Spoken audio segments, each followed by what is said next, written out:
자, 여러분 고개 드시고 반갑습니다. 좋습니다. 날씨도 화창하고 박수소리도 힘차고 좋습니다. 빠지신 분들이 좀 계셔서 그렇지. 자, 22페이지입니다. 요약집 22페이지. 취득세 볼 차례죠, 오늘? 지난 시간에 이 요약집 22페이지 펴놓으시고 취득세 지난 시간에 배운 걸 복습을 한번 해보면요. 조세 초문 공부했죠, 우리? 조세에 의해서는 납부이행 방법으로서 물납과 분할납부는 예외적으로만 허용된다고 그랬습니다. 그럴 때 금전납부 원칙의 예외로서 물납, 허용되는 세금을 꼭 알고 있어야 되는데 상식처럼 지방세에서 물납은 뭐만 허용된다? 재산세만 허용된다고 그랬습니다. 국세에서 물납은 뭐만 허용된다? 상속세만 허용된다고 그랬습니다.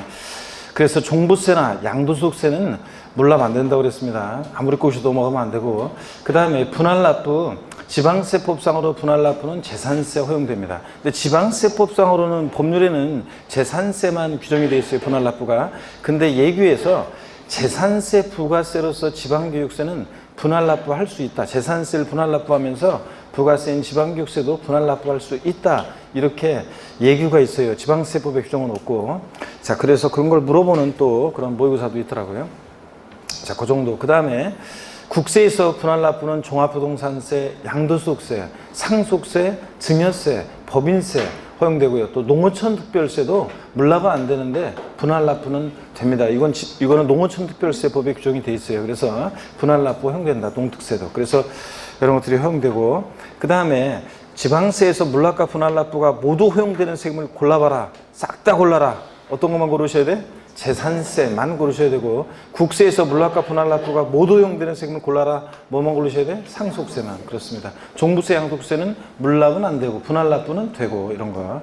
그 다음에 조세 분류에서 국세, 지방세, 과세 주체에 따른 분류는 뭐 국세 세목과 지방세 세목을 외울 필요는 없다고 그랬어요. 부동산 세목으로 하다 보면 뭐 종부세, 법인세, 소득세, 부가세가 국세다, 뭐 이런 건 당연히 알고 계셔야 되죠. 농어촌 특별세도 그렇고. 그래서 그런 것들을 외울 필요는 없고, 다만 문제 풀 때 국세만 고르라고 하는지 지방세만 고르라고 하는지 그런 걸 잘 보셔야 된다고 그랬습니다.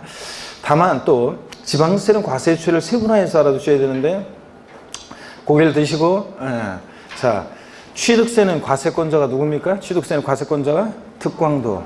그 다음에 등록면허세 구하고 구세고 도세입니다. 재산세, 시군구, 지자로 이름 시작하는 애들 지방세 네 가지 중에서 어떤 애만? 지방소득세만, 소득세나 법인세 납세무자가 되는 지방소득세만 얘가 특광, 시군이고, 나머지 지자로 이름 시작하는 애들은 다 과세처가 누구라고 했습니까? 특광, 도세고, 특광도. 이런 것들. 그 다음에 또요, 우리 이런 것들을 주의하시고, 그 11개 지방세 세금에 과세 주체가 다 되는 게 특별자치도나 특별자치시에서는 11개 지방세 세금에 다 과세 주체가 된다고 그랬습니다. 그랬죠, 여러분들? 그 다음에 또요, 우리 목적세, 보통세, 상목적 특정 여부에 따라서 보통세와 목적세를 구별했는데, 목적세 종류는 어떻게 되었습니까? 교교농, 찌찌. 국세 목적세 교교농에서 교육세, 교통에너지환경세, 농어촌 특별세. 지방세 목적세 찌찌는 어떤 겁니까? 지역자원시설세, 지방교육세. 얘네들이 자 목적세고요. 그 다음에 독립한 세금에 부과해서 받는 세금이 있는데, 부가세요. 국세 중에서 부가세는 교육세하고 또 뭐가 있습니까? 농어촌 특별세. 지방세 중에서 부가세는 뭐가 있습니까? 지방세 중에서 부가세 뭐 어떤 게 있습니까? 지방교육세. 자, 지방세 중에서는 지방교육세. 그래서 지방교육세 나왔다. 뉘집자식이냐? 그러면 얘 뉘집자식입니까? 지방세고, 목적세고, 부가세고. 농어촌 특별세, 뉘집자식이다. 국세고, 목적세고, 부가세고. 이런 것들 기억하라고 그랬습니다. 물론 교육세도 물론 목적세고, 부가세긴 한데, 본세목이 부동산과 거의 관계가 없어서 농어촌 특별세 잘 기억하시면 되고요. 그 다음에 부동산 관련 5개 본세목과 그 부가세 짝을 아셔야 되는데, 취득세, 부가세목은 뭐가 부과됩니까? 취득세, 부가세목은? 취득세, 부가세, 농특세, 지방교육세. 감면이 있든 없든 농특세, 지방교육세. 근데 등록면허세는 어떤 게 부가세로 부과되느냐? 감면받은 게 없을 때는 원칙적으로 뭐만 부가세로 부과된다고 그랬어요? 지방교육세만 등록면허세 부가세로서. 등록면허세 낼 때 지방교육세도 20% 함께 냅니다. 등록면허세 10만 원이면 2만 원의 지방교육세 이런 식으로. 근데 감면받은 게 있으면 지방교육세도 부과되고 뭐도 또 농특세도 부과됩니다. 재산세 부가세는 어떻게 외웠습니까? 재진이, 지방교육세가 20% 부과됩니다. 재산세가 20%인데 이제 오리올 과정이니까 이제 핵심 요약, 심화 과정이니까 이런 것도 아셔야 되는데 재산세액이 20%로 지방교육세 부과되는데 이 재산세액의 도시지역부는 포함한 금액이에요? 제외한 금액이에요? 제외한 금액이 20%입니다. 120만 원 재산세가 120만 원인데 재산세액이 여기에 도시지역분 20만 원이 포함되어 있다. 그러면 자 120에서 도시지역분 20만 원 뺀 순수하게 재산세 100만 원에 20%로 얼마? 20만 원의 지방교육세 이런 식으로 아시겠죠? 도시지역분을 제외한 금액이 20%입니다. 재진이. 종부세 부가세는 어떻게 했어요? 종농이 농특세가 20% 부과됩니다. 종농이. 양도소득세 납부세액의 부가세목은 있다 없다? 없고 감면받을 때만 뭐가? 농특세가 감면세액이 몇 프로로? 20% 부과됩니다. 예전에는 지방소득세가 부가세일 때는 소득세나 법인세액에 10%를 부과됐었는데 지금은 지방소득세가 독립세라고 그랬죠? 지방소득세는 지자로 이름 시작하는 데를 4가지 중에서 지방소득세는 특광 C분의 과세 최고, 그 다음에 부가세가 아니라 독립세입니다. 그래서 부가세 문제에서 부가세 짝 고르라고 하는 그거에서 만약 지방소득세가 부가세로 나오면 무조건 틀리다고 그랬습니다. 독립세고 또 소액징수면제 규정이 적용되죠. 재산세, 지역자원시설세와 함께 소액징수면제 규정 적용돼서 지방소득세 세액이 얼마예요? 2,000원 미만은 징수하지 않습니다. 딱 2,000원이면 징수한다 이런 것들. 그 다음에 지방소득세에는 개인에 대한 지방소득세하고 법인에 대한 지방소득세로 나눠지는데 법인에 대한 지방소득세는 법인세 납세무자가 되는 거니까 관계없고 개인에 대한 지방소득세는 개인 지방소득세는 이게 소득세 납세무자가 되는 건데 소득세법에 의해서 계산한 그 소득을 과세 표준으로 해서 소득세 낼 때 그 적용되는 소득세 세율의 10분의 1 세율 체계로 되어 있다고 그랬습니다. 그러니까 소득세 1,000만 원이면 지방소득세 얼마? 100만 원 이런 식으로 되어 있습니다. 그래서 소득세 세율의 10분의 1 세율 체계로 되어 있다. 이런 것들. 그 다음에 나머지 외에는 웬만 요거 지금 언급한 요거 말고는 대부분은 다 소득세 규정을 준용하기 때문에 지방소득세 문제가 딱 한 번 27회 시험 때 나왔지만 지방소득세 관련해서 혹시 뭐가 나오면 그냥 요 내용 빼놓고 나머지는 제가 지금 다른 점 언급한 요거 빼놓고 나머지는 그냥 소득세 규정을 대부분 준용하니까 소득세 지식으로 문제를 풀면 된다고 그랬습니다. 특히 양도소득에 대한 지방소득세 그러면 양도소득세 규정을 대부분 준용해요. 예정시공납부 뭐 이런 거 다 똑같습니다. 양도소득세, 예정시공납부 그냥 다 준용하고 그래서.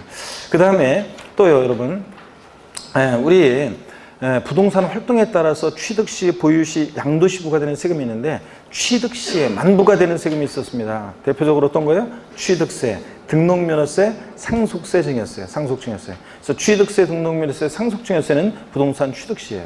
보유시에만 부과되는 세금이 있는데 대표적으로요. 취득과 양도에는 부과되지 않고 보유시에만 부과되는 거. 보유세 3가지 어떤 거? 재산세, 지역자원시설세, 특정부동산분. 또 어떤 거? 종합부동산세. 그래서 재산세, 보유세 3가지는 상점 알고 있어요. 재산세, 지역자원시설세, 특정부동산분, 종부세. 양도시에만 부과되는 거? 양도소득세. 그 다음에 이제 동시부과된 애들 있잖아요. 취득이나 보유, 보유나 양도 동시부과된 애들. 제가 취득, 보유, 양도에서 판소했던 그림을 머릿속에 사진으로 찍으셔야 돼요. 취득과 보유에만 동시부과되는 세금이 있습니다. 어떤 거? 취득과 보유에만 동시부과되는 거? 지방교육세. 지방교육세 취득과 보유에만. 보유와 양도에만 동시부과되는 세금이 있습니다. 취득에는 부과되지 않고 보유와 양도에만 동시부과되는 세금. 어떤 거? 지방소득세, 종합소득세. 종합소득세, 지방소득세. 우리가 부동산 보유 중에 임대업을 통해서 임대업을 통한 소득에 대해서는 개인은 종합소득세 내죠. 보유 중에 내는 거고 또 부동산 매매업이나 양도소득세 부동산 매매업을 통한 개인은 그 소득에 대해서 종합소득세 또 냅니다. 그러니까 종합소득세는 보유와 양도에 동시부과됩니다. 그죠 여러분? 그럴 때 소득세 낼 때 함께 그 소득을 과세 표준에서 함께 내는 세금 지방소득세. 그렇기 때문에 종합소득세, 지방소득세는 보유와 양도에 동시부과됩니다. 그렇죠 여러분들? 그 다음에 조금 침울해지는 것 같아요.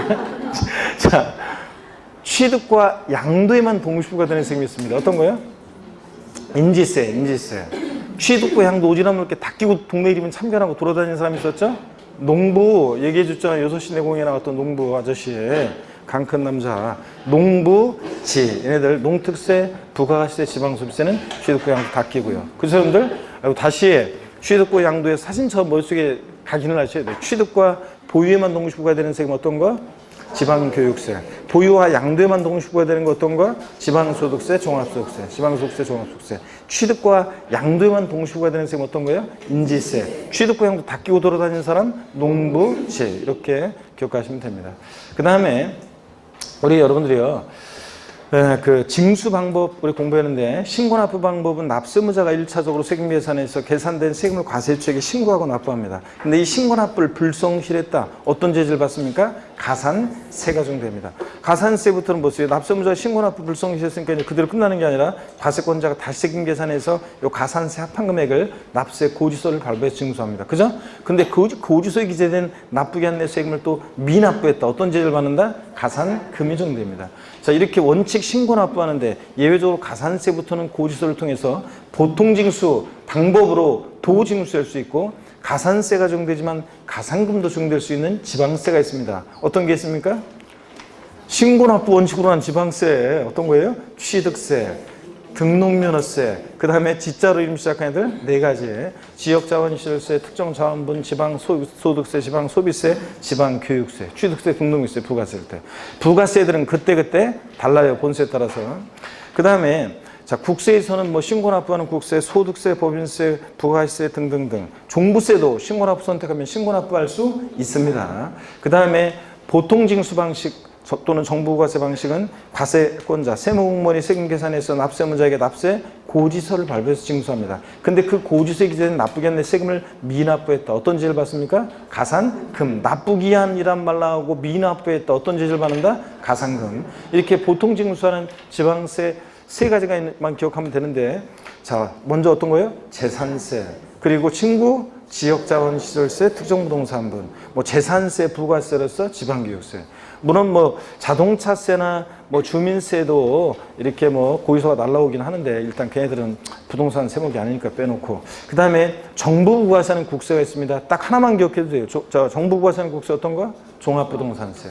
그리고 또 기억한다 그러면 상속세, 증여세. 종부세, 상속세, 증여세는 뭐합니까? 정부부가세입니다. 고지서를 통해서 징수했는데, 종부세는 그러니까 원칙은 정부부가세 하는데 예적으로 납세무자가 고지서 휴통해 버리고 신고납부 선택하면 신고납부할 수도 있다고 그랬습니다. 자, 그 다음에요. 가산세요. 신고납부 불성실에 적용되는 가산세는 그 신고납부 의무 불이행에 대한 벌과금적 성격으로 부과해요. 근데 이 가산세는 지방세, 국세 세목으로 합니다. 그 말은 가산세도 조세에 어떻게 한다? 포함을 시켜요. 가산세 신고납부 불성실에서 20만 원 예를 들어서 계산됐다. 과세권자가 다시 계산한 세금이 100만 원이면 여기다 20만 원 합해서 120만 원 내라고 고지서 보내기 때문에 가산세는 지방세, 국세 세목으로 한다. 즉 조세에 포함시킵니다. 근데 조세를 감면해 줄 때, 국세 지방세를 감면해 줄 때 가산세는 감면 대상에 포함시킨다, 포함시키지 않는다. 포함시키지 않습니다. 세금 깎아줄 때 가산세까지 감면해 주는 것은 아닙니다. 그 다음에요. 가산세는 신고행위와 납부행위를 구별해서 신고기한 하루만 딱 지나도 일단 신고불성실 가산세는 의무위반의 정도에 따라 40, 20, 10% 깔아놓습니다. 부정부신고, 부정과소신고 가산세 몇 프로? 납부할 세액의 40% 또는 부정과소신고분 세액의 40%가 적용되고, 그 다음에 그런 말 없이 신고기한 내 신고 제출하지 아니했다. 무신고 가산세, 납부할 세액의 산출세가 아니고 납부할 세액이 몇 프로? 20%고, 그 다음에 신고기한 내 신고했는데 과소신고했다. 과소 신고분 세액이 몇 프로? 10%입니다. 납부세액이 10%가 아니라 납부할 세액은 100만 원이었는데 신고된 금액은 80만 원. 그럼 과소 신고분 세액 얼마? 20만 원에 10% 이렇게 정도입니다. 과소 신고분 세액. 이거 깔아놓고 하루하루 지날 때마다 납부불성실 가산세 적용되는데 미납한 기간 1일 하루하루 지날 때마다 얼마씩이요? 0.03% 1만 분의 3률 가산됩니다.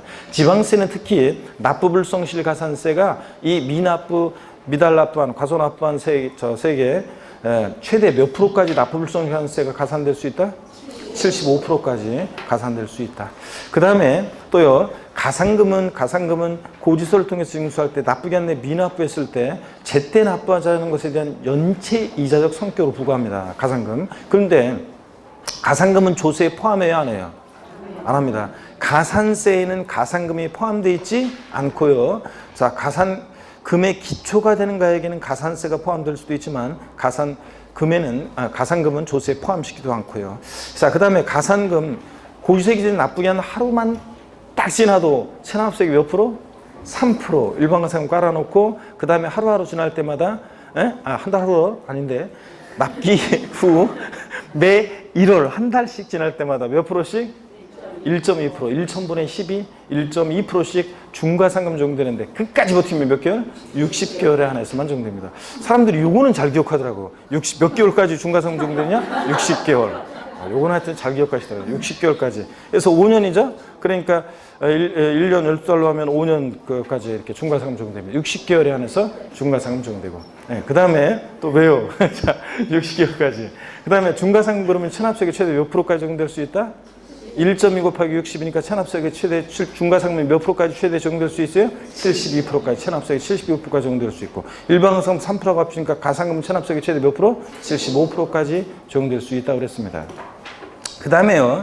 그 다음에 또 보시면 가산금 같은 고지서에 있잖아요. 아니요, 그 전에 중과상금이요. 중과상금 지방세는 체납세액이 얼마 미만일 때 적용되지 않는다? 30만 원 미만일 때. 국세는 100만 원 미만일 때 중과상금 적용하잖아요. 그러면 체납한 지방세가 딱 30만 원이면 중과상금 적용할 수 있다 없다? 있다는 거. 30만 원 빼고 아래 금액에 대해서 중과상금 적용하지 않으니까 30만 원 이상부터 30만 원부터 국세는 100만 원부터 중과상금 적용할 수 있습니다. 이상부터. 그 다음에 국가나자치에 대해서는 가산금에 관한 규정은 적용한다 안 한다? 안 하고 또 그 재산세 고지서에 지역자원시설세가 병기고지되어 있다. 이럴 때 중과상금 30만 원 미만인지 판단할 때는 어떻게 판단해요? 합산해서 판단해요? 따로따로요? 세목별로 따로따로 판단합니다. 그 다음에 또요, 여러분들이요. 우리 납세문은 추상적으로 성립하고 그 다음에 구체적으로 확정이 되고 소멸하는 과정을 거치는데 요거 하기 전에 면세점 빼먹었네. 취득세는 면세점이요. 취득세 산출세액이에요? 취득가격이에요? 판단 기준이 취득가격이 산출세액이 아니라 취득가격이 얼마요? 50만 원 미만이에요? 이하예요? 과세하지 않습니다. 취득가격이 딱 50만 원이면 취득세는 과세하지 않고 그 다음에 면세점에서 면적 나왔다. 몇 제곱미터? 면세점에서 면적 나오면 330제곱미터. 금액 나왔다 얼마? 1억 3,500만 원. 1억 3,500만 원 이하는 과세하지 않고요. 그 다음에 또 그 다음에 이제 그 주민세 일부가 그렇습니다. 면세점 적용되고요. 그 다음에 소액징수면제요. 재산세. 또 어떤 애가 소액징수면제 적용돼요? 지역자원시설세. 또 어떤 애가 소액징수면제 규정이 있어요? 지방소득세. 재산세, 지역자원시설세, 지방소득세가 소액징수면제 적용되는데 얘네들 세액이요. 얼마요? 2,000원 미만은 징수하지 않으니까 딱 2,000원이면 징수한다. 이런 것들 우리가 배웠습니다. 그 다음에 납세문은 추상적으로 성립하고 구체적으로 확정이 되고 소멸하는 과정을 거칩니다. 그죠 여러분들? 그럴 때 여기 이 동네 짝 어디 갔어? 짝들 다 어디 갔어요? 병원 갔어요? 짝 어디 갔어요? 짝? 어디 갔는지 모르고? 없어요. 원래 짝이요. 혼자. 원래 없었어요? 여기 있었는데 누군가? 일로 왔는데? 병원 가고? 그렇구나. 그래서 그 자리, 좋은 자리 그냥 혼자 딱 독차지하고 계신 거예요? 잘했어요. 선풍기도 갖다 놓고? 아주 공부할 수 있는 만반의 준비를 갖추셨구만. 잘했어요, 하여튼 뭐, 짝다리를 짚으시든, 껌을 씹으시든, 물론 너무 소리가 크면 안 되겠지만, 껌을 씹으시든, 선풍기를 틀으시든, 어떻든 간에 수업할 수 있는 그러니까 최대한의 자기 공부하기 좋은 그거로 수업을 들으시면 됩니다. 자, 여러분, 보세요. 납세문 추상적으로 성립하는데 그 성립시기 세목별로 다 다르잖아요. 취득세는 어느 때 납세문 성립한다? 취득하는 때. 사적 들어가면 안 된다고 그랬어요. 등록에 대한 등록면세는 등기 등록하는 때. 전도 아니고 후도 아니고.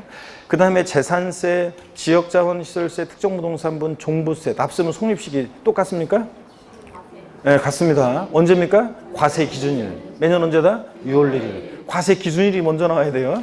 그리고 6월 1일이고. 그 다음에 주민세 일부도 과세기준일 납세금 성립하는데 제3분 주민세는 어느 때 납세금 성립하냐? 과세기준일. 아니 7월 1일 먼저 나오면 안 돼. 과세기준일인데 어느 때입니까? 7월 1일. 재산세들하고 다르다는 거. 그 다음에 주민세 균등분도 과세기준일 납세금 성립하는데 요거 8월 1일이고 균등분 주민세. 여러분 집으로 거기서 날라오는 주민세. 그 다음에 종업원분 주민세는 뭐 모르셔도 됩니다. 종업원에게 급여 지급하는 때인데 모르셔도 되고. 그 다음에 또요, 여러분, 지방소득세는 어느 때 납세금 성립하느냐? 지방소득세는 그 과세 표준이 되는 소득에 대하여 소득세나 법인세 납세금 성립하는데. 그러니까 지방소득세는 소득세법이나 법인세법에서 계산한 그 소득을 과세 표준으로 해서 약 10분의 1 세율로 적용해서 부과되기 때문에 지방소득세는 그 과세 표준이 되는 소득에 대하여 소득세나 법인세 납세금 성립하는데 지방소득세 납세금 성립하고 소득세, 법인세를 머릿속에 떠올리시면 되고요. 그 다음에 여러분요. 지방교육세, 농특세 얘네들 부가세들은 그때 달라요. 납세금 성립시기도. 그래서 농특세 어느 때 납세금 성립한다? 본세 납세금 성립하는데, 부가세는 본세 따라가지 본세 납세금 성립하는데, 지방교육세는 표현이 좀 달라요. 지방교육세는 어느 때 납세금 성립하느냐?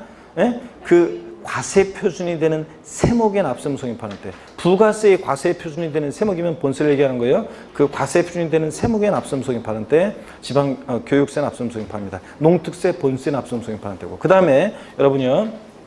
그 다음에 상속세 같은 애들은 상속 등기하는 때 납세금 성립합니다. 그죠 여러분들? 상속 등기하는 때. 아니에요? 상속 개시되는 때예요. 피상수인 돌아가시면서 역사 시작되죠. 그 다음에 또요. 그 다음에 또 여러분 증여세는 증여 계약일에 납세금을 성립합니다. 증여 계약일 맞아요?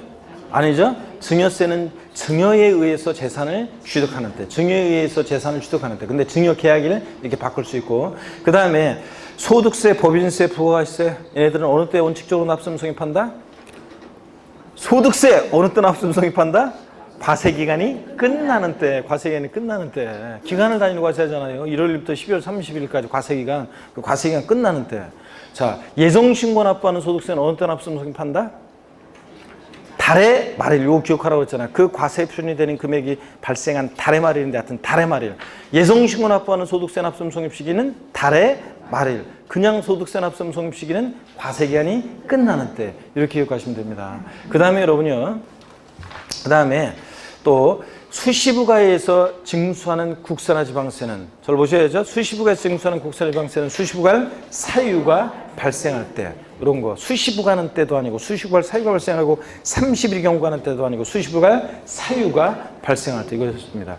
그 다음에 특별징수하는 지방소득세는 특별징수하는 지방소득세는 원천징수하는 소득세나 법인세 납세금 성립하는 때 특별징수하는 지방소득세는 원천징수하는 소득세나 법인세 납세금 성립하는 때인데 사업주가 근로소득세 원천징수하면서 지방소득세 함께 특별징수해서 관할세무서에 내잖아요. 자 그런 거.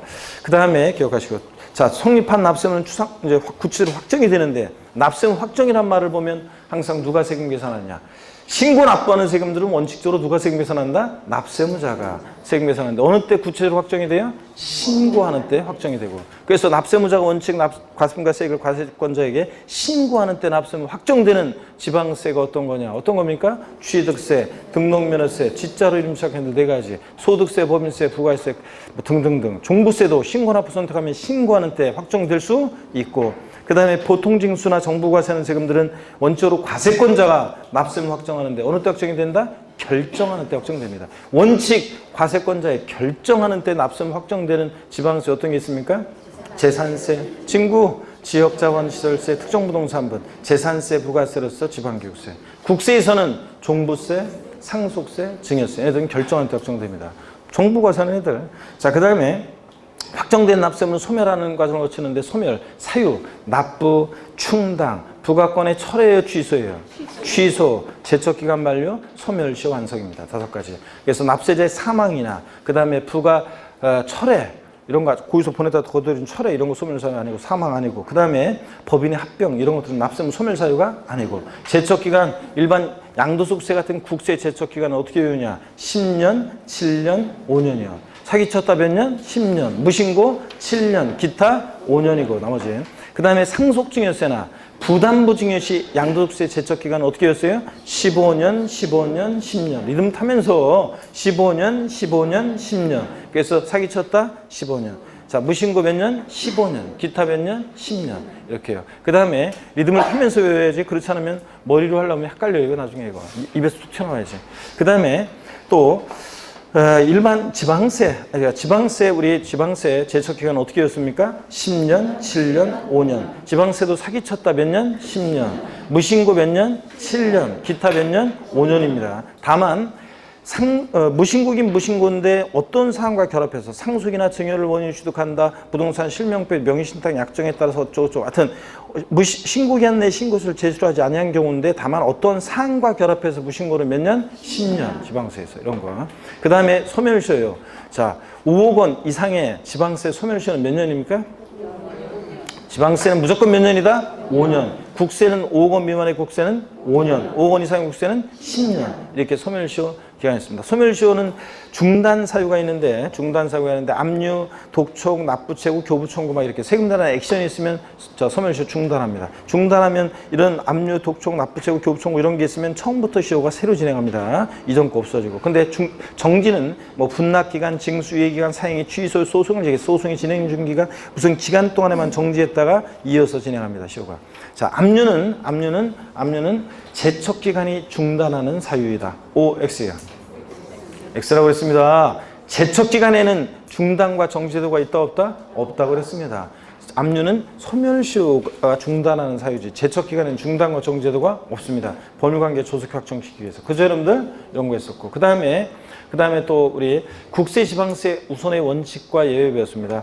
자, 국세지방세 같은 조세채권은요. 즉 체납소음비, 그 다음에 뭐 지방세, 또 가상금 이런 애들은 담보가 없이도 일반 채권이나 공과금보다 공매, 경매된 매각대금에서 우선해서 징수가 됩니다. 가져가는데 그럴 때 얘네들 사이의 징수 순서는 체납소음비 1등, 2등이 지방세나 국세, 3등이 가상금 순서라는 거. 그죠? 국세, 지방세는 순서, 순위가 같고요. 동순인데 조세들 상호간에는 어떤 게 우선하느냐? 담보된 조세가 1등이고 2등이 압류한 조세고 3등이 달라고 교부 청구한 조세 순서입니다. 어떤 게 집행하기가 쉬운지를 생각해 보세요. 담보된 조세가 1등, 압류한 조세 3등이 달라고 교부 청구한 조세 순서입니다. 자, 국세 지방세보다 조세채권보다 더 우선하는 게 있는데 제가 지난주에 판서해 드렸어요. 순서를. 자, 매각대금에서 최고 1등, 무조건 1등 가져가는 게 어떤 겁니까? 공익비용 또는 체납소음비. 체납자의 재산을 압류, 운반, 보관, 매각한 데 소요된 비용이 체납소음비인데 체납자의 재산을 공매, 경매에 넘겼을 때 그 재산 매각에 소요된 비용을 우리가 공익비용이라고 합니다. 하여튼 공익비용, 채권자 모두의 공통비용이니까 공익비용 또는 체납소음비가 무조건 항상 1등이고 2등이 어떤 거였습니까? 2순위? 소액 임차보증금, 또 최종 3개월치 임금채권 2등. 3등은 항상 또 정해져 있는 어떤 거예요? 당의 그 재산에 부과된 조세, 당했어요. 그 재산에 부과된 조세. 그래서 어떤 게 그 재산의 법정기일 전에 설정됐든 후에 설정됐든 피담보채권보다 항상 우선하는 조세들이 있는데 어떤 거? 재산세. 그 다음에 지역자원, 항상 친구 지역자원 시설세, 특정부동산분. 그 다음에 재산세, 부가세로서 지방교육세. 그리고 보유세 또 어떤 거 있어요? 종합부동산세. 자동차세도 그렇지만 제가 뺐고요. 재산세, 지역자원시설세, 특정부동산분, 재산세, 부가세로서 지방교육세, 또 종부세. 또 어떤 거 있습니까? 상속세, 증여세. 보유하는 재산, 상속 증여받은 재산에 부과되는 얘네들은 항상 설정 일정 없이 피담보채권보다 얘네들이 당해세들이 우선합니다. 그 다음에 이제 4등, 5등, 6등은 따져봐야죠. 법정기일, 그러니까 법정기일이라는 것은 조세채권과 피담보채권세 우선 여부를 정하는 날인데 그럴 때 신고 납부하는 세금은 신고일, 고지서를 통해서 징수될 때는 고지서 발송일을 우리가 법정기일이라고 합니다. 그쵸 여러분들? 점점 이제 처음엔 좀 따라하더니 점점 나 혼자 복습하고 있네. 아 진짜 아이고 목 땡긴다. 물 한 잔 마시고. 자 여러분 봅니다. 그래서 법정기일 전에 저당권 등이 설정됐을 때 그 담보되는 피담보채권은 국세지방세보다 어떻게 한다? 우선합니다. 그럴 때는 4등 피담보채권 바로 뒤따라다니는 애가 있었죠. 그 다음에 일반임금채권 최종 3개월분을 제외한 나머지 임금채권, 일반임금채권 얘가 5등이고 그 다음에 6등 국세나 지방세. 7등 맨 꼴등은 항상 일반 채권이나 공과금이고요. 그죠? 그러면 그 다음에 자 만약에 법정기일 후에 저당권 등이 설정됐다 그러면 4등이 어떤 겁니까? 국세 지방세. 법정기일 후에 저당권 등이 설정되면 피담보채권은 조세권보다 후순위잖아요. 그래서 그럴 때는 국세나 지방세 4등, 5등이 피담보채권, 6등은 항상 뒤따라다니는 애 두고 일반임금채권. 그 다음에 일반 채권이나 공과금 항상 꼴등이고. 그 얘기가 여러분 나와 있었잖아요. 예. 권리구제에서는 이의신청이든 심사청구든 심판청구든 행정소송이든 다 그 부당한 조세에 관한 부당한 침해가 있으면 만 날부터 언제까지 청구해야 돼요? 90일 청구해야 합니다. 90일. 근데 다 청구기한은 90일이고. 그 다음에 나중에 결정으로 들어가면 이제 숫자 좀 뒤집어주긴데 어떡하냐 그런 거. 그 다음에 이의신청이라는 것은 그냥 반드시 거쳐야 되느냐 그런 건 아니라고 했습니다. 임의적이에요. 이의신청 절차를 거치지 않고서도 심사청구나 심판청구를 바로 구할 수도 있고요. 근데 꼭 잊으면 안 된다는 거. 심사청구와 심판청구는 중복청구가 된다 안 된다? 안 된다는 거. 이런 것들을 기억하셔야 되겠습니다. 아이고 오늘 복습이 의외로 길어서요. 여러분들이 호응을 쫙쫙 해줬으면 한 10분은 더 단축할 수 있었는데요. 22페이지입니다. 이제 이걸 다음에 해야지 그런 거보다는 지금 이제 핵심 유학 과정에서는 확실히 정리하고 외우고 이렇게 가셔야 돼요, 여러분들. 22페이지 우리 이제 드디어 지방세에서 우리 취득세입니다. 자, 펴놓으시고 여러분들 자 보시면은 우리 취득세는요. 우리 취득세는 서너 문제가 출제가 되는데 한 3문제 정도 뭐 출제 예상하시면 되겠고요. 뭐 4문제 나올 때도 있고요. 자, 그러면 취득세 어떤 것들을 공부하냐 그러면 우리 취득세 성격이요. 자, 이런 것들은 뭐 편하게 한번 또 보시면서 취득세 과세 대상 어떤 것을 취득했을 때 부과되는지, 취득세 누가 납부할 의무자가 되는지, 자, 취득세 납세 그 전에 취득세는 취득에 부과하는 세금이니까 취득이 뭔지, 취득의 개념과 그 유형 있잖아요. 조금. 자, 취득세는 또 취득의 개념과 취득세는 취득의 개념과 그 다음에 취득세 취득이 뭐냐 그 개념과 유형이야. 이런 것도 어떤 게 취득에 해당되는지 이런 것들. 이 부분은 뭐 독립한 문제보다는 종합 문제 속에서 이렇게 잘 나오고 있습니다. 자, 그래서 종합 문제도 잘 나오고 있고 이거 기초과정부터 계속 적어드렸던 건데 여러분들.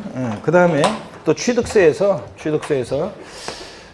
자, 취득세 납세무자 누가 되느냐. 이 납세무자는 뭐 시험에서 이거 나온다고 그랬잖아요. 올해 제가 나온다고 그랬고 이거는 시험에 나오는 거고. 그 다음에 취득세에서 또 우리 세금 계산 어떻게 할 것이냐, 과세 표준 어떻게 결정되고 과편, 그 다음에 몇 프로 세율이 적용되는지. 자, 이거는 뭐 무조건 나오는 부분이고요. 취득세 과세 표준은 뭐 시험에 자, 독립화 문제로 나오고 종합 문제 속에 나오고요. 세율은 뭐 무조건 나오는데 몇 문제 나오냐가 문제라고 그랬습니다. 그래서 과세 표준과 세율은 무조건 나오는 부분입니다. 무조건 나오는 부분이고. 그 다음에 취득세 세금 계산했으면 돼요. 납세지를 어디로 하고, 그 다음에 자, 취득세 신고 납부하는데 그 관련한 얘기도 시험에 나온다고 생각하시면 된다고 그랬습니다. 자, 그래서 취득세 납세 절차도 무조건 나오는 거고요. 그 다음에 어떤 경우에 취득세는 비과세 되느냐, 뭐 이런 것들은 비과세 부분은 뭐 독립한 문제보다는 종합 문제 속에서 지문 한 줄씩 생각하시면 되겠습니다. 그래서 이런 것들을 테마로 해서 우리 취득세 서너 문제 출제가 됩니다. 교재를 보시면 여러분요.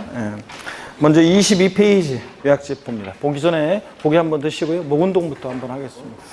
좋습니다. 22페이지 여러분 보시면 자, 취득세 01번 테마 취득세 개요입니다.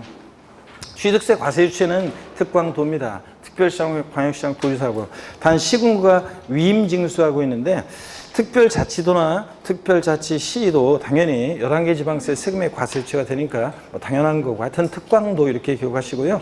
취득세는 취득 행위를 보고 부과하는 행위세고 유통과정에서 부과되는 유통과세는 세금입니다. 누가 이런 거 줄 긋고 있어요. 이런 거 당연히 그냥 그런가 보다 이렇게 해야지. 진짜 행위세 이런 거는 시험에 안 나와요. 학자들이 쓰는 표현이라 그냥 그런가 보다 이렇게 하면서 읽고 지나가야지. 이런 것까지 줄 긋고 그러면 나중에 진짜 중요한 것도 어떡하려고. 자, 물세입니다. 취득세는 자, 지방세 주요 3개 세목은 물세잖아요. 물건별로 각각 어떻게 한다? 개별과세입니다. 그래서 취득세는 납세무자 인적상 고려하잖아요. 개인이 취득하든 법인이 취득하든 똑같고요. 그 다음에 취득하는 물건별로 각각 개별과세입니다. 합산하지 않고. 사실주의과세, 자, 우리 기초과정부터 중요하게 배웠습니다. 주요 부동산 세금들은 등록면허세 빼놓고는 다 사실주의과세입니다. 그래서 등기되지 않아도 등록되지 않아도 허가받지 않아도 과세가 됩니다. 그 다음에 현황부가 취득일 현재 공부상 현황과 사실상 현황이 다르면 무엇에 따라서 사실상 현황에 따라 과세하고요. 징수방법 원칙 신고납부합니다. 02번 테마 별표 자, 두 개 합니다, 여러분들. 자, 취득세에서 취득이 뭐냐? 자, 취득의 개념과 유형이요. 별표 두 개 하시고요. 자, 보겠습니다. 02번 테마 별표 두 개 하시고. 박스 안에 보니까 취득세는 취득에 부과하는 세금인데 취득이라는 게 뭐냐? 그러면 우리 기초과정부터 배웠습니다. 한마디로 취득세 취득이 뭐다? 사실상 소유권 취득이다. 자, 그래서 취득세는 취득이란 사실상 소유권 취득이다. 즉 사실상 취득만 하면 되는 거죠. 등기, 등록과 관계없이 사실상 취득하는 경우에 과세가 됩니다. 그래서 취득세 취득이라고 하면 민법 등 관계법령 규정에 따른 등기를 이행한 경우에 한한다. O, X? X입니다. 등기와 무관하게 사실상 취득만 하면 되고요. 동그라미 2번 사실상 취득해야지 권리가 사실상 취득해야 되는 거지 형식적으로만 취득하는 것은 과세되지 않는다. 그래서 그 대표적인 형식적 취득의 예가 신탁법에 의한 신탁세한 취득이요. 위탁자에서 수탁자로 이전할 때 수탁자의 취득은 믿고 맡은 것뿐이죠. 신탁계약 종료면 돌려줘야 되니까 사실상 취득한 게 아니잖아요. 이런 식으로. 그래서 신탁법에 의한 신탁세산 취득은 비과세입니다. 근데 명의신탁은 어떻게 한다? 과세한다 그랬습니다. 종중에서 개인으로 명의신탁할 때 취득세 부과되고 개인 명의신탁 해지로 개인에서 종중으로 다시 올 때 과세되고 명의신탁 어떻게 합니까? 과세입니다. 신탁법에 의한 신탁세산 취득이 비과세고 동그라미 3번 취득세는 사실상 소유권을 취득하는 경우에 과세된다. 그러므로 소유권 이해 권리 취득은 과세되지 않는데 특히 양도소득세에서 부동산을 취득할 수 있는 권리들이요. 부동산에 관한 권리 같은 것들, 이런 것들, 부동산 취득할 수 있는 권리 이런 것들, 부동산 임차권이요. 그 다음에 전세권, 지상권, 아파트 당첨권, 분양권, 조합원 입주권 같은 이런 것들은 취득세 대상이 아닙니다, 여러분들. 자, 그래서 이런 거 슬쩍 시험에다 이런 거 집어넣고 물어보자. 하여튼 이렇게 소유권 이해 권리들은 취득세 대상이 아니라는 거. 부동산 임차권, 미등기 부동산 임차권은 대상이 아니지만 등기된 부동산 임차권은 과세 대상이 된다. O, X? X입니다. 등기가 됐든 안 됐든. 양도소득세에서는 부동산 임차권, 미등기 부동산 임차권은 대상이 아니지만 등기된 부동산 임차권은 양도세 대상이 되잖아요. 그죠, 여러분들? 근데 취득세는 대상이 아니라는 거 헷갈리면 안 되고요. 취득세 취득령은 22페이지 1번 사실상 취득령과 23페이지 맨 꼭대기 2번 간주 취득령으로 나눠지죠. 취득세 취득령은 사실상 취득령과 사실상 취득은 하지만 지방세법상 취득했다고 간주하는 간주 취득령으로 나눠집니다. 그럴 때 22페이지로 다시 오셔서 사실상 취득령이요. 사실상 취득령은 또 전소유자가 있느냐에 따라서 양가로 1번 원시 취득과 양가로 2번 승계 취득령으로 나눠져요. 그럴 때 원시 취득령이요. 가로 안에 보니까 수용재결로 취득한 경우 등 과세 대상이 이미 존재하는 상태에서 취득하는 경우는 제외하고요. 여기 원시 취득에 해당되지 않고요. 1번 건축물 건축이요. 자, 건축에서 특별히 어떤 거요? 신축과 재축이 원시 취득입니다. 그 다음에 민법상 시효 취득이나 매립간척에 의한 공유소면 매립간척에 의한 토지 취득이나 이런 것들이 다 원시 취득으로서 취득세 부과됩니다. 다만 원시 취득에 과세되지 않는 경우가 있습니다. 다만 차량 기장비, 항공기, 주문에 건조하는 선박이야. 다 머리 글자 딱 따서 이렇게 밑줄을 거져 있고 색깔도 틀리게 딱 돼 있죠? 어떻게 외웠습니까? 차, 기, 항, 선. 얘네들은 원시 취득은 과세한다 안 한다? 안 하고 승계 취득할 때만 과세합니다. 현대자동차 같은 데서 자동차를 원시 취득 만들었을 때 거기다 대고 취득세 딱 부과하면 자동차 가격에 취득세 부과받은 만큼을 반영해 소비자들이 전가시키잖아요. 그러면 우리 소비자들은 자동차를 현대자동차로부터 승계 취득할 때 취득세를 내고 자동차 애초에 가격에 반영되어 있는 취득세를 또 내게 되는 이중과세 문제도 생기고 수출 경쟁력 떨어지기 때문에 차기향선의 경우는 원시 취득 과세한다 안 한다? 안 한다는 거. 승계 취득만 과세한다. 자, 그 다음에 승계 취득령은 자, 대가지급 여부에 따라서 유상취득과 부상취득으로 나눠지는데 유상취득, 매매, 교환, 자, 법인의 현물 출자 다 취득세 부과됩니다. 특히 교환은 금전 이해지상권으로 맞바꾸는 건데 거래 양당사자 모두에게 취득세가 과세될 수 있다. 이거. 그 다음에 무상승계 취득이요. 상속, 증여 등 무상취득의 경우도 취득세는 부과됩니다. 옛날에 상속세나 증여세를 냈든 안 냈든 상관없이 상속이나 증여받은 물건이 취득세 대상에 해당하면 뭐가 부과된다? 취득세가 부과된다. 그래서 취득세는 즉 유상무상을 불문하고 과세가 됩니다. 상속증여등 무상취득은 과세되지 아니한다 그러면 틀려요. 양도소득세는 사실상 유상 이전. 그러니까 양도세는 반드시 대가를 받고 이전해야지 무상 이전은 양도에 해당하지 않습니다. 근데 취득세는 유상, 무상 불문하고 취득세가 과세되는 거고요, 여러분들. 자, 그 다음에 23페이지 봅니다. 간주취득령이에요. 지금까지 본 사회통념상의 사실상 취득은 아닌데 지방세법상 취득했다고 간주에서 취득세 부과되는 간주취득령입니다. 먼저요, 토지 지목 변경으로 어떤 일이 있을 때 가액의 증가가 있을 때. 자, 우리가 배운 게 이거예요. 기초교과정부터 배운 게. 갑이라는 사람이 있는데 밭을 갖고 있었는데 대로 지목이 변경됐다. 대로 지목이 변경됐다. 그랬을 때 지목 변경 전에 시가총액 1억이고 지목 변경 후 시가총액이 5억이 됐다. 그랬을 때 자, 취득세요. 이 대라는 것의 취득을 보면 갑이라는 사람이 매립간척으로 원시 취득한 것도 아니고 공짜로 받거나 대가 주고 산 거 아니잖아요. 예? 자, 그래서 이 대지한 것의 취득은 소유자 변동이 없잖아요. 그런데 그래서 사회통념상의 사실상 취득 유형에 해당되지 않지만 어떻든 간에 지목 변경으로 이 토지의 가치가 증가했죠. 이렇게 가액의 지목 변경으로 가액이 증가했을 때 이 사례 같으면 4억 원만큼 가치가 증가했잖아요. 이 가치 증가분을 취득했다 뭐 한다? 의제, 간주에서 취득세 부과된다는 얘기라고 그랬습니다. 그래서 증가한 가액 4억에 대해서 취득세 부과되잖아요. 그 다음에 차량계 장비 선박의 종류 변경으로 역시 가액의 증가가 있을 때 엔진을 교체한다거나 차체를 변경한다거나 뭐 그래서 자동차의 가치가 증가했다. 가치 증가분에 대해 취득했다고 의지합니다.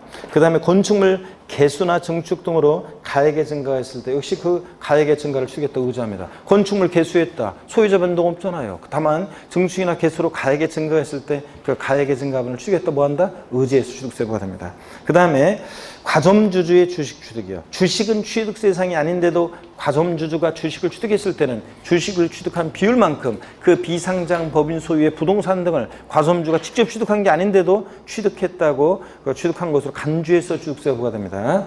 자, 가로 안에 봅니다. 비상장 법인에 반드시 비상장 법인이죠. 주식 지분을 취득함으로써 과점주가 된 때는 그 과점주주는 당해 법인의 부동산 등 가로 안에 법인이 신탁법에 따라 신탁한 재산으로서 수탁자 명의로 등기 등록이 되어 있는 부동산 포함해서 하여튼 이 등을 취득한 것을 뭐 한다? 의지해 봅니다. 직접 부동산을 취득한 게 아닌데도 주식을 취득한 비율만큼이요. 다만 법인 설립 시에 발행하는 주식 지분을 취득하는 경우, 자, 감자의 경우는 어떻게 한다? 제외한다. 자, 처음에 이거 과점주의 주식 취득을 과세하는 이유는요. 비상장 법인의 과점주가 되면 막 지못 들어가니까 독과점 먹자고 소유분산을 촉구하기 위한 건데, 그죠? 그런데 처음에 비상장 법인 설립할 때는 자기하고 자기 가족들끼리 다 법인을 설립해야 되는데, 제가 어제 보니까 어떤 수강생이, 어떤 합격생이 이제 전화 왔었는데,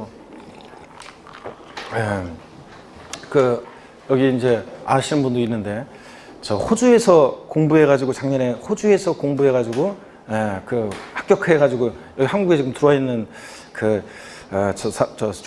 합격생이 있어요.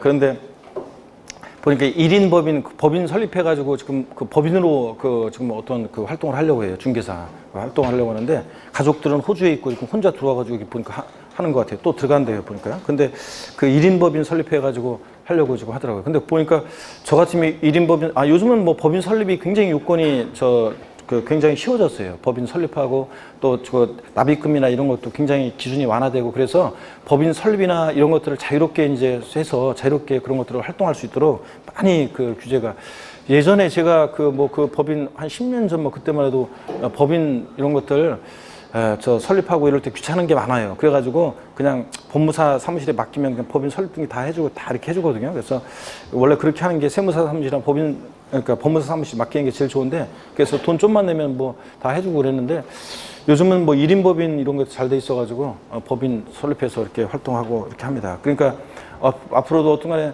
무궁무진하게 제가 어제 저희 형님한테 바로 위에 형님한테 이제 우연히 저희 부모님 댁에서 우연히 만나가지고 같이 이제 저기 하는데 1시간 동안 저희 형님한테 막 얘기 들은 게 뭐였냐면 왜 이렇게 나보고 신중하냐 항상 뭐든지 일을 좀 저지르고 항상 일을 저질러라 특히 부동산은 일을 저질러야 되는데 왜 이렇게 맨날 신중하게 막 그렇게 하냐 하면서 얘기하면서 이제 자기 주변에서 본인 형님도 그렇고 자기 주변에서 누가 이제 자 그냥 땅 조금 사라 그래가지고 한 3천만 원 그냥 아니 그러니까 뭐냐면 그냥 그 저기 지방 저쪽에 3천만 원 여러 가지 이렇게 이제 분할해서 파는 건데 3천만 원 그냥 샀는데 물론 기익부동산 조심해야 됩니다, 여러분들. 근데 이제 그 아는 사람 통하고 그래서 그냥 한 3천만 원씩 땅 샀는데 그 벌써 한 몇 달 사고 나서 그 몇 달 안 지났는데 벌써 땅값이 또 한 보니까 2배 반 정도 뛴 것 같아 보니까. 예. 그러니까 열심히 일해가지고 열심히 일해가지고 저 한 5천만 원 모으려고 생각해보세요. 열심히 일해가지고 5천만 원 모으려고 해보세요. 얼마나 힘들어요. 그러면서 나보고 항상 그 늦냐 막 그런 얘기하는데 여러분 하여튼 1인 법인 설립해가지고 하고 그러는데 여러분 보세요. 법인 처음에 설립할 때는 자기하고 그다음에 그 1인 법인 뭐 자기가 다 합니다. 자기가 뭐 저 이사, 감사 뭐 이런 거 다 할 수 있어요. 다 그런데 이제 예전에는 그 몇 인, 3인 이상 이런 거 다 지정하고 막 이렇게 주주가 3인 이상이어야 되고 저쪽 다 그랬었는데 요즘은 확 바뀌었더라고요. 보니까 제가 보니까 저 쭉 한번 관련 법령 보니까. 근데 어떤간에 비상장법인 지멋대로 하니까 독과점 목적에서 그렇게 한 건데 처음에는 누가 제 주식을 법인 설립할 때 사요 안 사요? 안 사니까 자기 가족들하고 자기하고 이렇게 다 주주를 구성하잖아요. 그런데 처음부터 그러니까 독과점 목적하면 된다 안 된다? 안 된다. 그러니까 법인 설립 시에는 납세금이 있다 없다? 없다. 또 감자, 포테이토 아니라고 했어요. 다른 사원의 주식이 소각됨으로 인해서 나는 주식 취득행위가 없는데 취득세는 행위세예요. 취득행위를 보고 부과하는 세금인데 나는 주식 취득행위가 없어요. 가만히 있었는데 다른 사원의 주식이 소각됨으로 인해서 나의 주식 보유비율이 덩달아 높아져서 과점주가 되는 이런 경우에는 취득세 납세의무가 있다 없다? 없다 이런 겁니다. 그래서 이런 경우는 제외하고 용어 정리 봅니다. 과점주주란 누구냐? 과점주주에서 과점주는 동그라미 1번 비상장법인, 코삭상장법인 포함해서요. 주주 또는 사원 1인과 그와 친족 관계에 있는 자들로서 그들의 소유식 학계에게 해당 법인의 발행주식 또는 출자에게 100분의 얼마?